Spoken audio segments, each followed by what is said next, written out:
Hey, welcome to Influential Voices of Authority. Are you ready to turn your podcast into an authority engine and not just more content? Well, this is where it happens. Welcome to Influential Voices of Authority. It's the podcast for coaches, consultants, and experts who are ready to stop being the best kept secret and move to being that sought after authority in their niche. I'm your host, Erik K. Johnson, podcast talent coach and media veteran.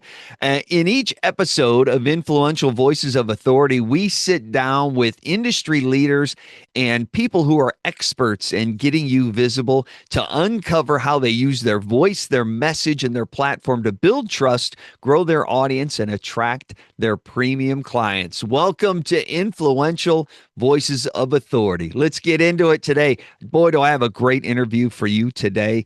We are interviewing one of my current clients, and he's going to share his numbers with you and how he was able to grow his business using his podcast. Let me challenge you really quick before we jump into it, if that's easy. Let me challenge a belief within you that's quietly probably holding you back like it holds back many experts. You are probably standing around waiting to be discovered. You're waiting for somebody to step up and tap you on the shoulder and say, "Hey, you're ready. You're the expert. You've got what it takes.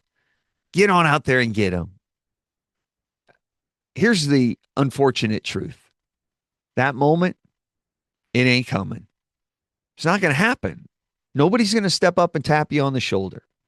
And that's exactly why most people stay invisible. They wait for that serendipitous moment to step up and grant them the title of expert. Nobody's going to grant you the title. You have to embrace it and get out there and do it. You have to step into your own authority. And that's why I've invited Dr. Paul Etchison on the episode today. In this conversation with Dr. Paul, he says something that cuts right to the core of this whole thing. Nobody discovers you. You decide. You get to decide. You decide to hit record. You decide to share your voice. You decide to step into your authority. And I know it sounds so easy and it sounds so rudimentary, and you're like, "Erik, that possibly can't be true." Oh, it is. It is. You step into your authority even before you feel ready. I know you're waiting for that to be bestowed upon you. That's not going to happen. You need to believe in your authority and step into it. Paul didn't launch his podcast with a perfect plan. He didn't have a funnel. He didn't have an offer. He didn't even have a monetization strategy. He just started doing a podcast. And for years, nothing happened. Nothing, no big breakthroughs, no flood of clients, no overnight success, just consistent content, and nothing happened. And then one day someone reached out and asked, "Do you do coaching?" And in that moment, everything changed because he realized, I am the authority. You're the authority too. You don't have to wait for somebody to reach out and ask you, step into it. Because here's what most people miss. Most people believe authority is something that you build. Authority isn't built when you launch. Authority is built when you stay. Authority is built in the reps. It's built in the consistency of you showing up as the confident authority. When you're showing up in the right places with the right message for the right audience, it happens. But you have to show up in the right places with the right message and for the right audience long before there's a payoff. And then when the opportunity finally comes, you're ready to receive it because you're already in authority mode. That's when your podcast stops being content and starts becoming a client pipeline. It starts attracting clients. Paul said something else incredibly important in this interview that I'm going to share with you. He says, every lead he gets now is a warm lead. Just think about that. Every single person who shows up to talk to him on his strategy calls already knows him. They already trust him. They already believe he can help them. because they've been listening to his show. We've built his show strategically. So they're not asking, should I work with you? They're asking, how do I work with you? That's the power of podcasting done right. That's the power of having a powerful strategy behind your podcast. Because when people spend 20 or 30 or 40 minutes with you every week, week after week after week, you're not a stranger anymore. You've built a powerful, profitable relationship. You're now familiar. You're trusted. You're the obvious choice. And yet most podcasters never experience that. Why is that? Well, it's because they treat their podcast like a content machine instead of a connection engine, that authority engine that attracts people. They focus on information, not transformation. Stop focusing on your content and start focusing on the context and the transformation that you provide.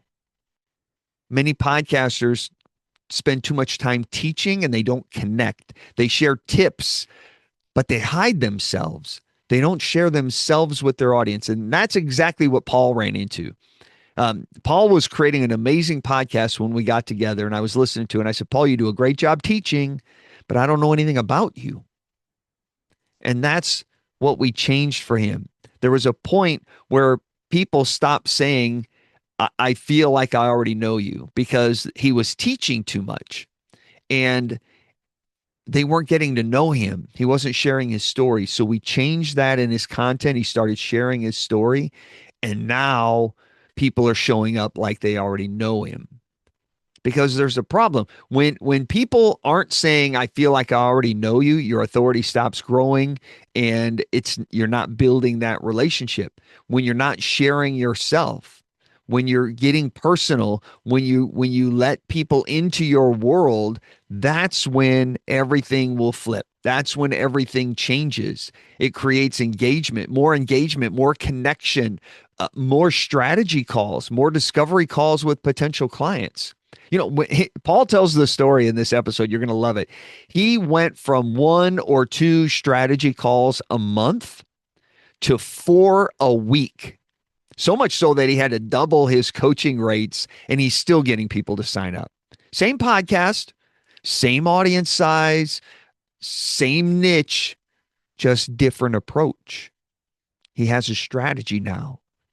And here's the truth. It's not about how many people are listening. It's about how deeply they're connecting with you. Paul has built nearly $1 million coaching business from a niche podcast. No, not millions of downloads, no viral growth, just the right message to the right people in the right way that made his audience feel something. And here's where most people get it wrong. They think the answer is more content, be everywhere, be prolific. You hear all the gurus tell you that. More episodes, more tips, more strategies, more social media platforms. But the real answer is more you. Not more content, more you, more story, more personality, more perspective. Because your audience doesn't need another expert. They need someone they trust. And trust isn't built through information. It's built through connection. So if your podcast isn't generating leads, it's not because your podcast doesn't work. It's because your audience doesn't feel you yet. And until they do, they'll keep listening, but they won't take any action. And that's the difference between a podcast that's a hobby and a podcast that is powerful and grows your business. It's the difference between a podcast that's just good content and a podcast that builds authority.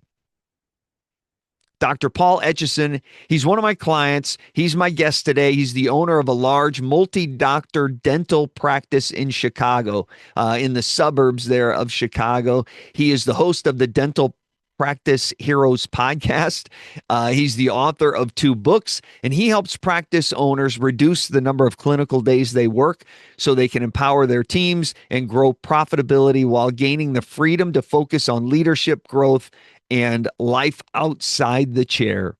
It's an amazing conversation. Get ready to take some notes. He will show you exactly how to build your business with your podcast and how I can help you do that. Enjoy my conversation with Dr. Paul Etchison.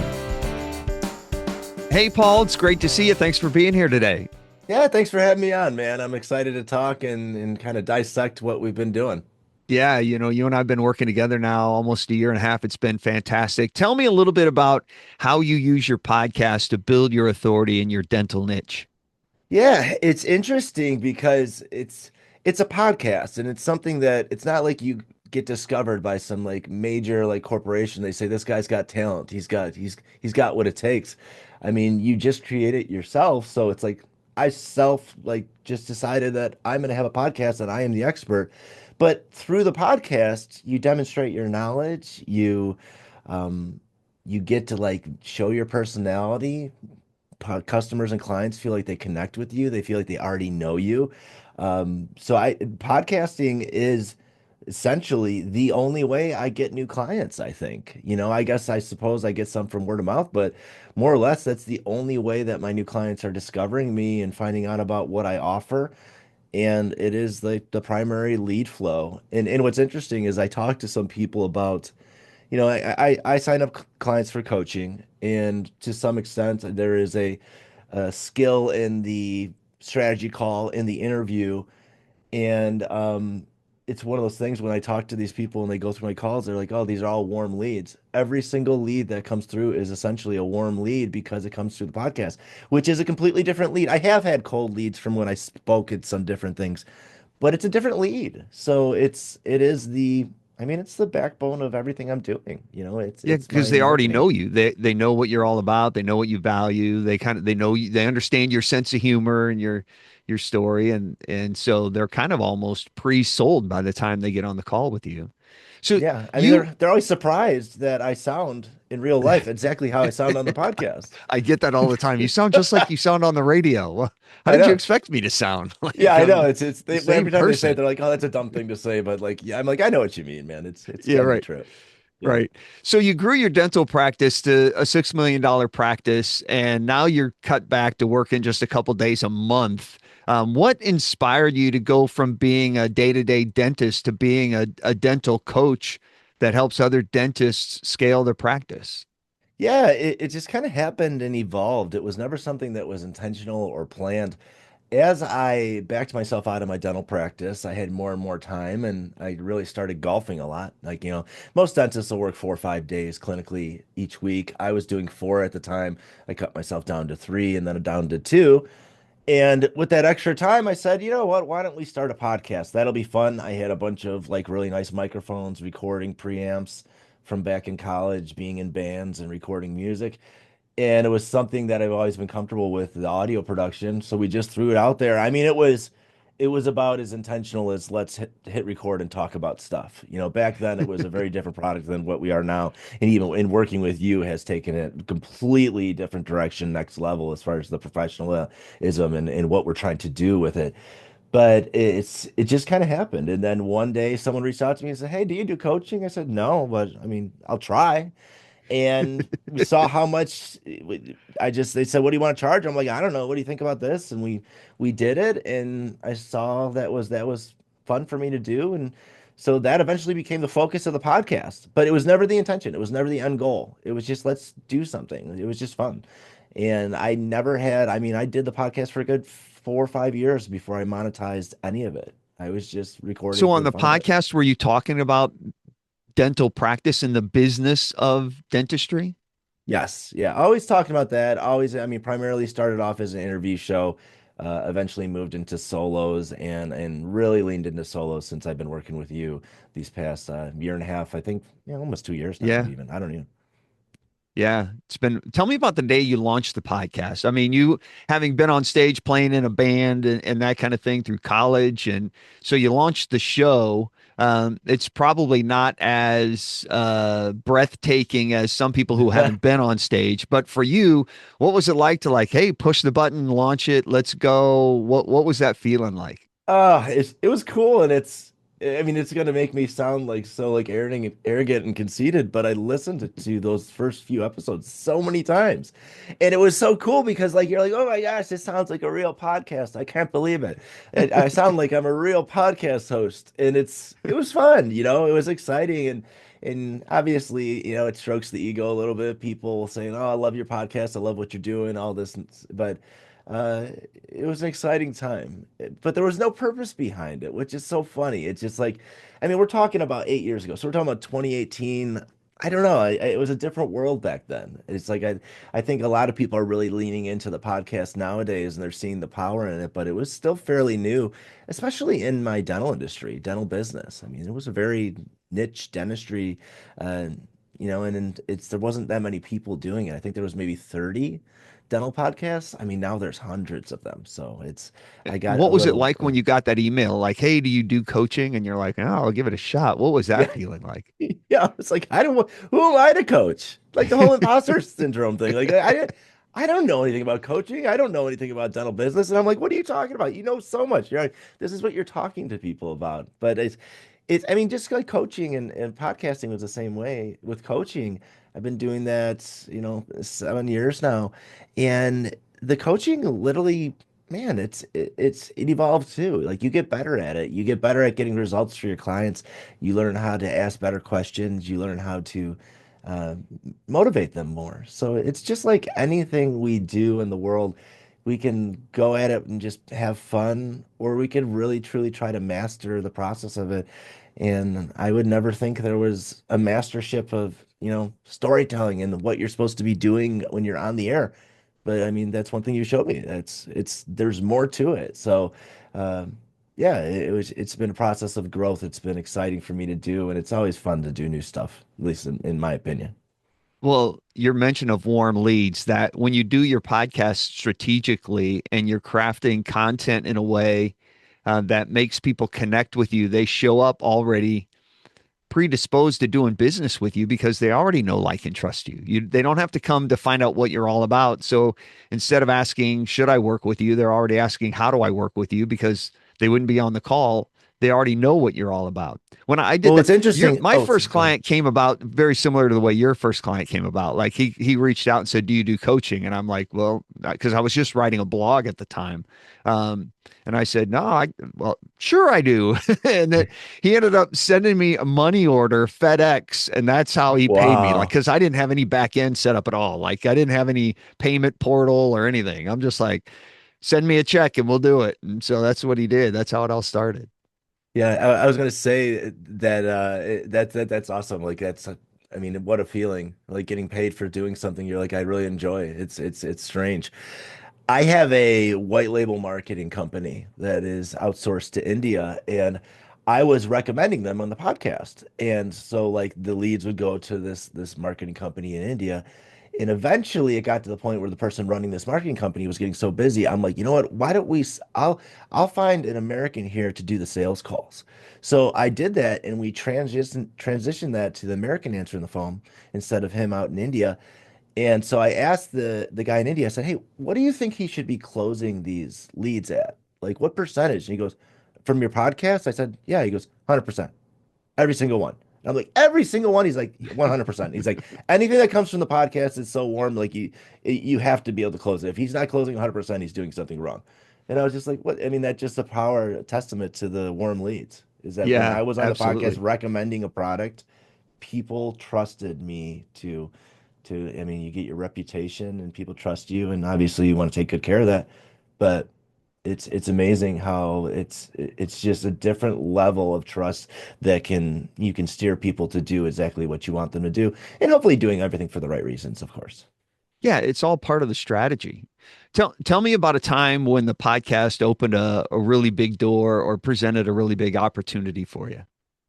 Yeah, I'd say when I was about 2 years into the podcast, I got asked to speak at a dental conference that was, I mean, the audience was 250 people, which was big, and it's one of the bigger ones I've done. I mean, there are much larger ones, but it got me in front of a lot of people, and it really established one of the things that became part of my brand, which is just, reducing team turnover, really taking care of your team, really being a solid communicator, solid leader, so that you can have a team that wants to do the things that you want them to do, not because you're going to yell at them and intimidate them, but they do it for the right reasons.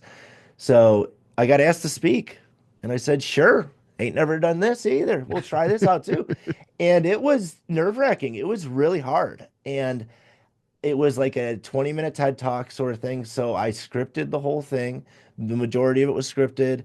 I worked on the story structure and stuff. It went really well, but just like anything, I watched the video and I'm like, you're moving around too much. What are you doing with your hands? You sound nervous. So it's very different from how I speak now, but it took a little bit of it was cringy. When I see it, I go, oh, that thing. But people loved it. It went well. It went really well. I'm being hard on myself. I love that you go back and you listen to your shows and you watch your talks because so few people do that. The only way it's like athletes go back and watch the game tape from last week so they can get better for this week. But very few podcasters do that. They don't go back and listen to their show to find the places where they can improve. When you and Yeah. I first started working together, when you came to me for coaching, what was the biggest challenge that you were facing with your podcast and growing your authority in your niche? I think the biggest thing I was going through is that I had somewhat like zeroed in on what is the podcast, what is it about, who is the demographic, who is the audience. I mean, that needed some refinement, which we did. But what I was just struggling with, like, I mean, Apple just released where you could see how far the retention was, like how far do people get into the episodes. And I looked at it and the data was decent, but I was like, okay, why am I not holding the attention of the listeners? Is something that I'm doing, the way I'm asking questions, the way that I'm presenting things, the way that I'm speaking, is there something that is turning certain amount of people off where I'm losing on opportunities? And is there opportunity for me to grow here? And that's what I reached out for. I said, I want someone who with experience and I mean, obviously you broadcast, someone who can listen to my podcast and tell me how do I sound better? I mean, there's got to be a way to sound better. It can't be just the people who have it, they just naturally have it. It's a craft that you work on. And I think that's what's part of been so useful for me and why we still work together, Eric. I mean, honestly, like, I mean, it's been a long time. This has been the longest coaching relationship I've ever had in my life. And I always I'm hire like your coaches. longest girlfriend. You are. You're special to me. I mean, there's always an Eric-shaped hole in my heart that only you can fill. And but it's been so helpful for me to listen to things, work on my story structure, work on expressing myself. And I'll add that one of the things that I was doing in my podcast before working with you is I was really almost trying to be somebody. I was trying to fulfill this role. And one Yeah. of the things you made me realize is that just people will just love you for who you are. Just be you. That's the beauty of the podcast. You will attract a niche of people that like you for you. Really lean into your personality because that's the easiest one to be. So Well, uh, and that's what I love about your show is your personality comes out on the show, and that's what we do on our coaching calls. Like I was talking about, you go back and you review your shows and your episodes and your talks, and that's kind of what I do for people with my podcast audit, right? I listen to their show and I find the places that they're doing really well. Like, let's do more of that. Here's where your personality's coming out.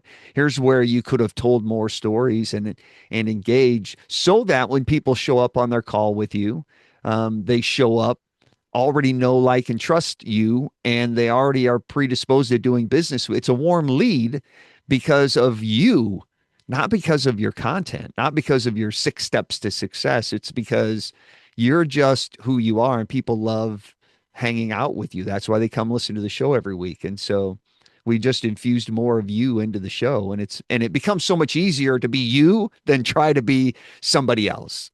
well, what's interesting is I don't know if you remember this when we started working together.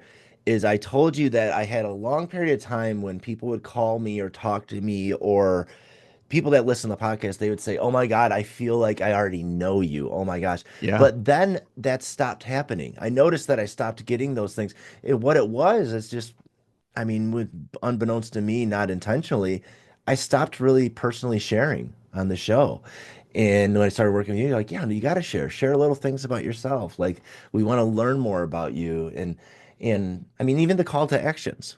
I mean, that was something I was not even doing at all. And when I started doing it, it was awkward and strange. And I think because of the way I was doing it was awkward and strange. And it felt awkward and strange because it was new, but it just changes everything. I mean, we went from before working with you, I think I was doing about maybe one or two of these strategy calls a month. Now I'm doing about four a week. So, Holy cow. and my listenership, I mean, it's grown, but it's more engaged listeners. It's not so much that I'm looking at the download numbers and be like, look at how they astronomically grown. It's the engagement is completely different.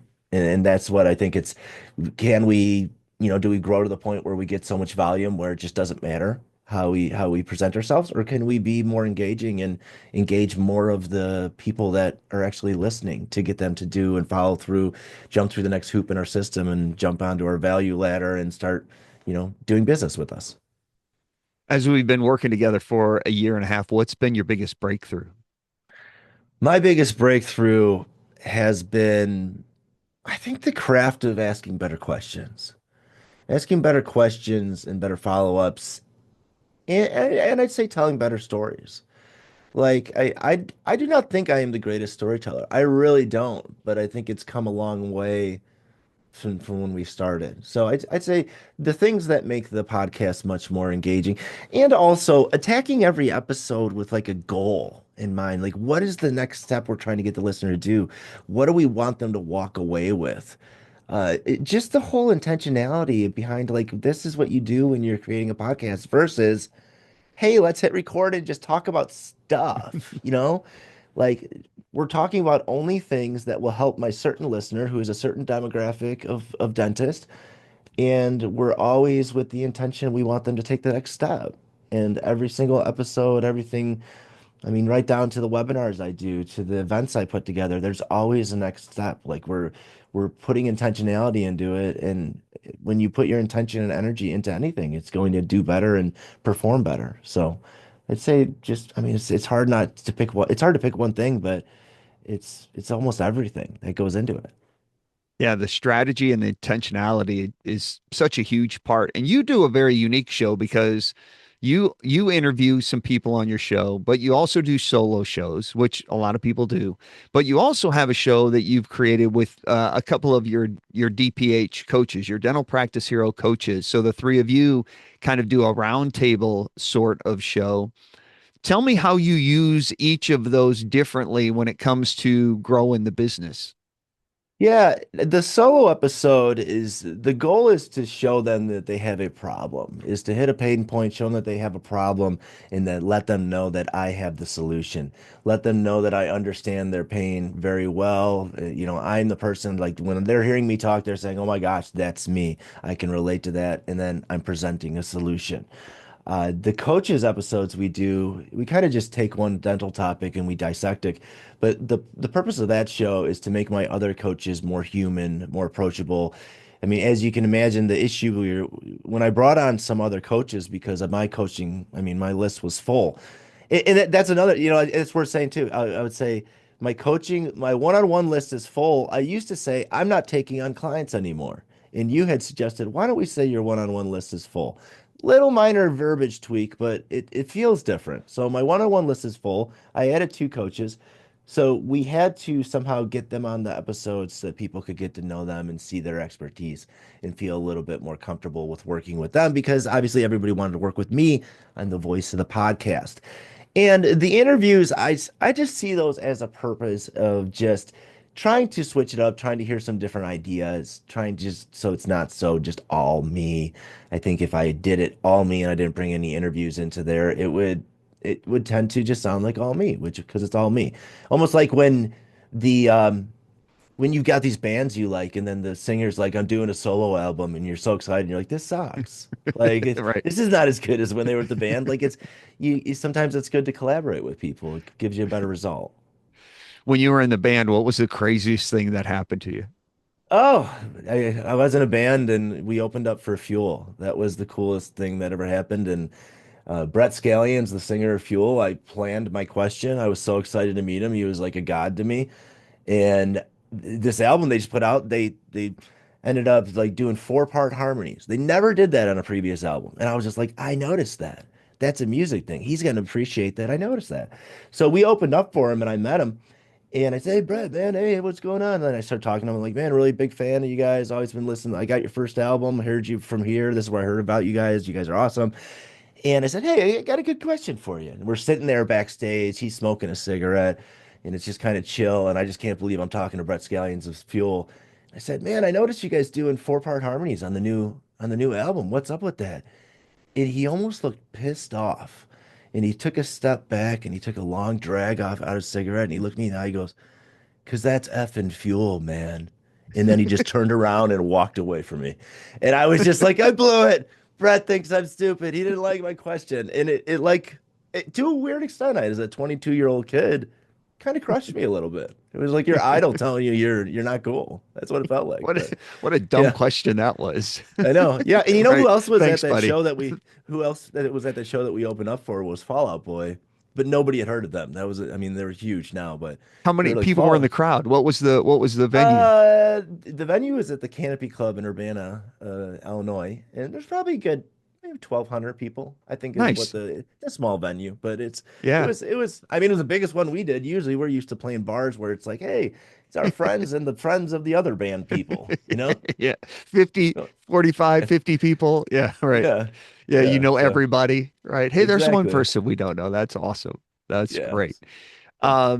If you were to launch the podcast all over again, what would you do differently? I would zero in on that premise right from the beginning. Who am I talking to? What do I want? What is the result I'm achieving for them? What is the result? What's the transformation they're going to get from listening to my podcast? I mean, I was all over the place at the beginning. I would have the most random guests on. We would talk about the most random things. I mean, they were all related to dentistry and business to some extent. To give the listeners an idea, I mean, there's a lot you can do with dental business. There's a lot of different models. Now I'm zeroed in on associate driven models, which means like you as the owner dentist, you've got associate dentists that work under you, and you don't have to do as much dentistry yourself. You more move yourself into a CEO management kind of role, but you can build the CEO management team around you so that you can pull yourself completely out of the practice. That's what I teach my clients. But back then it was just anything dental, anything goes. Is it about teeth? Let's do it. I mean, I was talking about like clinical things, like talking about procedures and stuff. That has no place in my podcast. So it was like I was getting like all these sorts of different listeners, and they were probably all listening for different reasons. But it's like it wasn't as strong of a listener because it was so scattered as far as the content versus now. Now it's very zeroed in. So I would say I would really put some thought into the premise. What are you doing? What is your podcast about? Almost like a mission statement would be for a company like Yeah, that. you now have a strategy. Now Yeah, there's a exactly. purpose. There's a purpose to the content. There's a purpose to the guests. There's a purpose to the topics. Everything Yeah, and has you and a I've worked reason. on like we worked on our like with the traits and stuff like that. What are the traits that we're trying to portray? Like authenticity. I'm drawing a blank on what they were, but they was is I have a pre-recording sheet that lets me know, okay, here's what we're trying to give the listener. We're trying to give them something tactical. We're being authentic. We're sharing our actual struggles. Um, just really zeroing in like this is who I am. And to some extent it comes naturally because this is authentic to me. The brand that we've chosen is very authentic and it's tends to be who I am. But I mean it's when you focus on that and you have a framework, a strategy, you'll approach it a completely different way.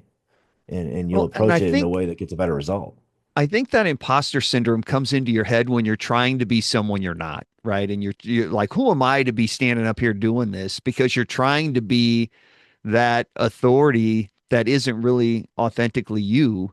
And when you just try to be yourself and come from the center of knowledge that you've gained over the years, and you're just like, hey, this is what I've been, this is what I've done.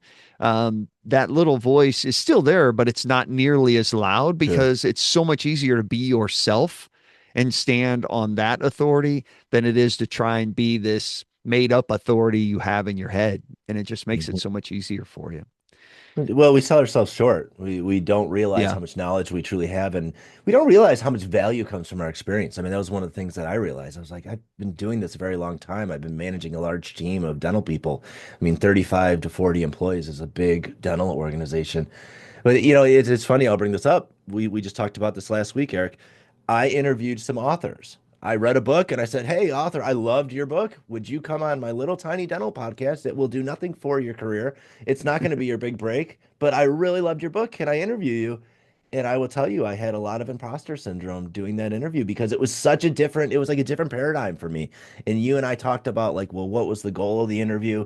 So the next author interview I did was so much better than the first one. And that was actually, I recorded that yesterday. So this is all new that you're hearing this. But yeah, it's easy to find. I'm like, who am I to be interviewing these authors, these thought leaders? I mean, I felt very accomplished to do the thought leaders in dentistry, but I was going outside of the dental world. I was going into the business world, people that worked with like giant companies like Google and Pfizer, Yeah. and it was wild. But it's a new skill, and I'm learning it. And thanks Well, and you with your help. you've come such a long way since we started working together, and the business has grown, not just your dental practice, but your coaching business has grown, and it's become fascinating to watch your journey. What's next for you down the road? What's the next big milestone for you?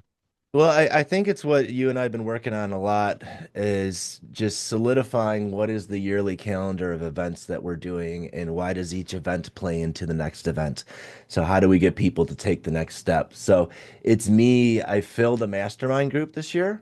So right now, what we're gonna do is we're gonna open that up. It was a yearly cohort. Now we're gonna go to Evergreen.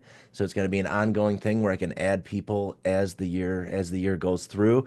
We're doing three virtual or three in-person retreats. We do a number of virtual retreats as well. I've done a number of virtual courses.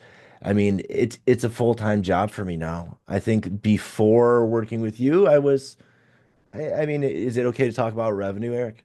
Yeah, absolutely. Yeah. So before working with you, revenue was about a little bit over $200,000.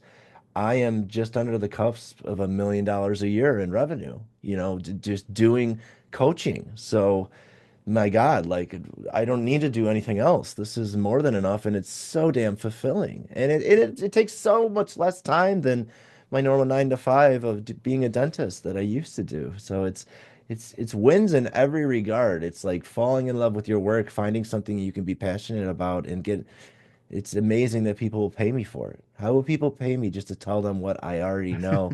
It's unbelievable. But I mean, that's the beauty of the podcast. That's what comes from the podcast. And listeners might be saying, "Oh, you must have a giant podcast." Absolutely not. I mean, no. It's a small niche group of a small group of listeners that are just faithful and really like the content, and it's enough. It's plenty. I don't think you need to have 10,000 listens an episode, things like that. You can do just fine with smaller numbers if it's engaging and you put yourself out there and show your personality and tell the listener what you want them to do. Right person, right time, right message. I love that you basically doubled your one-on-one coaching rate, and your list is still full. Like you still have Yeah. more one-on-one clients than you know what to do with.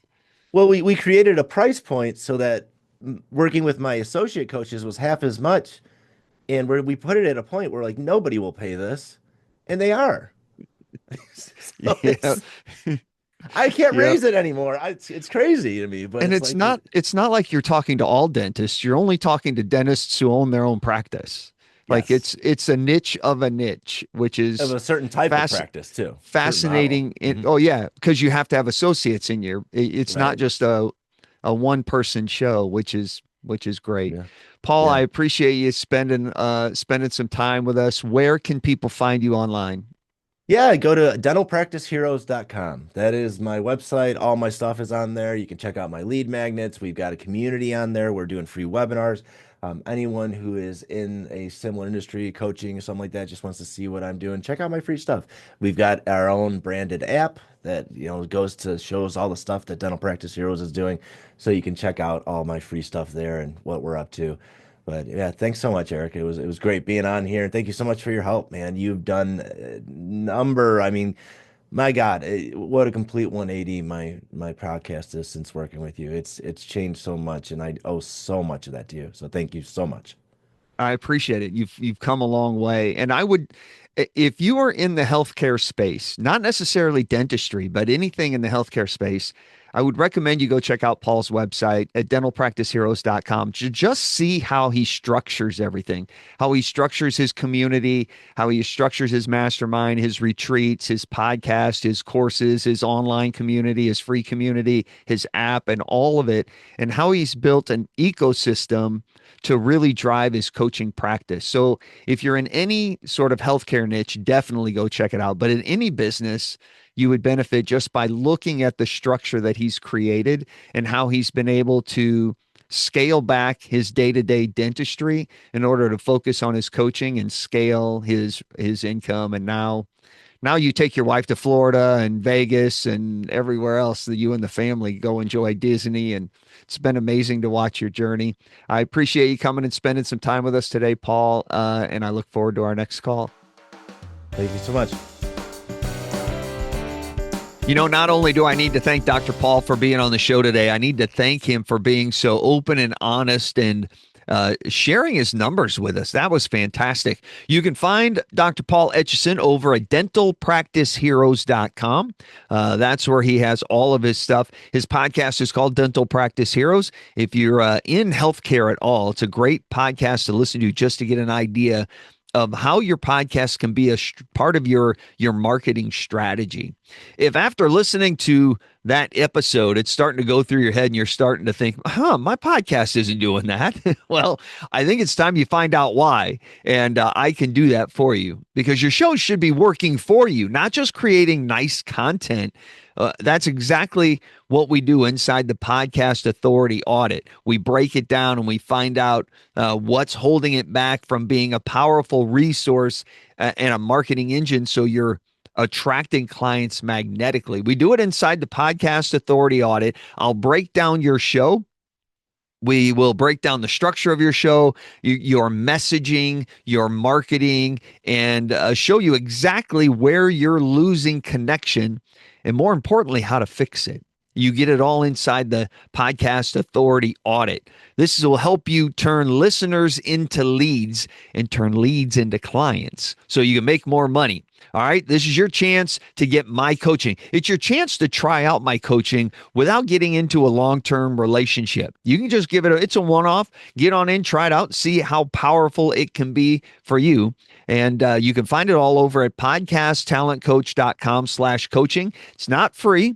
It is a coaching investment, but it's a way for you to discover why you're not creating the authority that you should be creating. If you're ready to stop guessing and you're ready to start building real authority, then it's time to take that first step. Get over to podcasttalentcoach.com/coaching and apply right there today. And let's turn your podcast into your most powerful business asset. It's all at podcasttalentcoach.com/coaching. Are you going to keep getting what you're getting? Or are you going to start getting what Paul's getting? Get over there, podcasttalentcoach.com/coaching. Thanks for being here this week. It's been a lot of fun. Next week, we're going to talk to Jen Trepic. She is a force of nature in wellness. She has an amazing podcast. It's called Salad with a Side of Fries. She is a health and lifestyle coach, entrepreneur. She's the author of Uncomplicating Wellness, and she is the host of an award-winning podcast. And next week, she is going to tell us all about how she leverages that podcast to grow her coaching business and grow her authority in her niche. It's a fascinating interview, and I'll bring that to you next week. Until then, step into your authority, and we'll see you next time.